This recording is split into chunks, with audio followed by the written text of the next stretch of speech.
అందరికీ నమస్కారం. నేను మీ ఆయుర్వేద డాక్టర్ చిట్టిబొట్ల మధుసూదన శర్మని.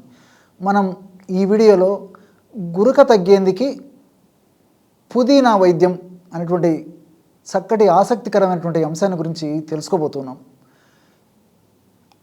అనేక వ్యాధుల్లో సమస్య ఒకరికి ఉంటే చాలా వరకు ఆ వ్యక్తే ఎక్కువ బాధపడుతుంటాడు. అంటే కుటుంబ సభ్యులు, బంధువులు, మిత్రులు, ఇతరుల కంటే కూడా ఆ వ్యక్తికే బాధ ఎక్కువగా ఉంటుంది. కానీ ఒక వ్యాధి ఉంది, ఆ వ్యాధిలో ఆ వ్యక్తి కంటే కూడా ఇతరులు ఎక్కువగా బాధపడేటువంటి పరిస్థితి ఉంటుందన్నమాట.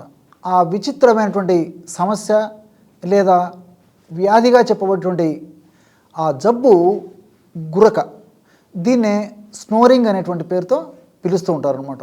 ఈ గురిక సమస్య వచ్చినప్పుడు ఆ వ్యక్తికి ఎలాంటి ఇబ్బంది ఉండదు, కానీ మరి పక్కన ఉన్నటువంటి వాళ్ళకి చాలా అసౌకర్యంగా, చాలా ఇబ్బందికరంగా ఉండేటువంటి పరిస్థితి కూడా ఏర్పడుతూ ఉంటుంది. ఈ గురక లావుగా ఉన్నటువంటి వాళ్ళలో వచ్చేటువంటి అవకాశం ఉంటుంది, సన్నగా ఉన్నటువంటి వాళ్ళలో వచ్చేటువంటి అవకాశం ఉంటూ ఉంటుంది. లావుగా ఉన్నటువంటి వాళ్ళలో కొవ్వు ఎక్కువగా దేహంలో ఉండడం చేత, అదేవిధంగా పొట్ట భాగంలో కొవ్వు ఎక్కువగా ఉండడం చేత ఇలాంటి పరిస్థితి ఉన్నప్పుడు గురక సమస్య చాలా మందిలో కలుగుతూ ఉంటుంది. మరి సన్నగా ఉన్నటువంటి వాళ్ళలో అయితే ముక్కు భాగంలో ఏదైనా సమస్యలు ఉండడము, అదేవిధంగా రొంపలు, శ్లేష్మాలు ఇలాంటివి ఉండడము, గొంతుకు సంబంధించినటువంటి సమస్యలు ఉండడము, ఇలాంటివి ఉన్నప్పుడు వాళ్ళు సన్నగా ఉన్నప్పటికీ గురక సమస్య వాళ్ళను వేధిస్తూ ఇబ్బంది పెడుతూ ఉంటుందన్నమాట. ఈ యొక్క సమస్య తగ్గేందుకు నేను గత కొన్ని వీడియోల్లో కూడా చాలా సులువైనటువంటి ఔషధయోగాలు తయారు చేసుకునేటువంటి విధానము, వాడే విధానము తెలియజేయడం జరిగింది. అవి వాడుకొని చాలా సంతృప్తి పొంది ఆ యొక్క సంతోషాన్ని మాతో వ్యక్తం చేయడం కూడా జరిగింది. ఈ వీడియోలో మరొక ఫార్ములాని ఈ గురక తగ్గేందుకు మనం తెలుసుకోబోతున్నాం. ఆ యొక్క ఔషధ తయారీకి కావాల్సినటువంటి పదార్థాలు ఏంటంటే 200 ml నీరు, బాగా నిదానంగా రాసుకోండి. 200 ml నీరు, 10 నుంచి 15 పుదీనా ఆకులు, 2 చిటికలు పసుపు, ఒక అర చెంచా నుంచి 1 చెంచా వరకు తేనె. మరి ఔషధాన్ని ఎలా తయారు చేసుకోవాలంటే, రాత్రి పడుకునేటప్పుడు ఒక పాత్రలో 200 ml నీళ్లు తీసుకొని అందులో 10 నుంచి 15 పుదీనాకులు వేసి, అందులోనే 2 లేదా 3 చిటికలు పసుపు పొడి కూడా వేసి పొయ్యి మీద పెట్టేసి సన్న మంట మీద 100 ml నీళ్లు మాత్రమే మిగిలేటట్లు మరిగించి దించి గోరువెచ్చగా ఉన్నప్పుడు వడగట్టేసేసి, ఆ వడగట్టినటువంటి ఆ యొక్క ద్రావకంలో అర టీ స్పూన్ తేనె కలిపేసి సేవించాలి. షుగర్ వ్యాధిగ్రస్తులైతే తేనె కాకుండా అలాగే వాడుకోవచ్చు అనమాట.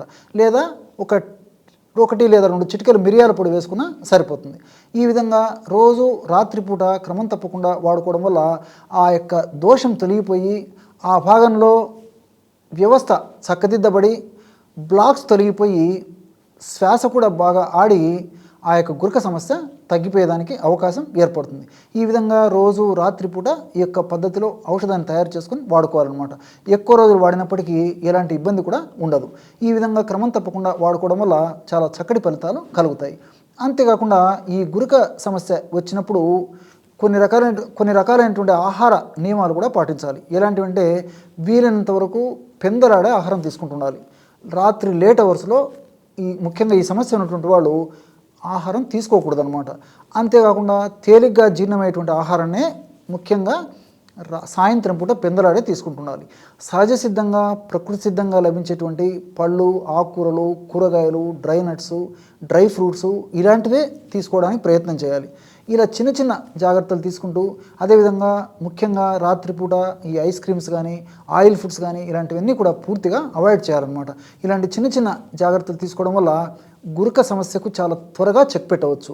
అంతేకాకుండా రోజు ఏదో ఒక వ్యాయామం అంటే running, walking, skipping, jumping, swimming, ఇలా ఏదో ఒక వ్యాయామము మీకు ఏది వీలైతే ఆ వ్యాయామము ఏ సమయంలో వీలైతే ఆ సమయంలో వారంలో 5 రోజుల పాటు 30 నుంచి 45 నిమిషాల పాటు చేస్తూ ఉండాలన్నమాట. ఇలాంటి చిన్న చిన్న ఎక్సర్సైజ్లు చేస్తూ ఆహార నియమాలు పాటిస్తూ ఈ యొక్క ఔషధాన్ని సేవించడం వల్ల చాలా త్వరగా సత్ఫలితాలు కలిగేటువంటి పరిస్థితి ఏర్పడుతుంది.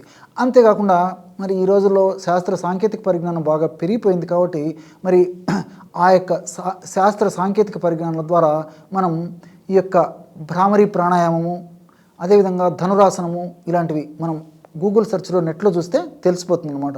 మరి ఆ యొక్క ధనురాసనం ఎలా వేయాలి, ఎంతసేపు వేయాలి, ఏ పరిస్థితిలో వేయాలి, ఎవరు వేయకూడదు, ఎన్నిసార్లు వేయాలి, ఇలాంటి అన్ని సమస్తమైన వివరాలు మనకి ఆ యొక్క నెట్లో తెలిసిపోతాయి అన్నమాట. అది చూసేసి దాని ప్రకారం చేసుకోవచ్చు.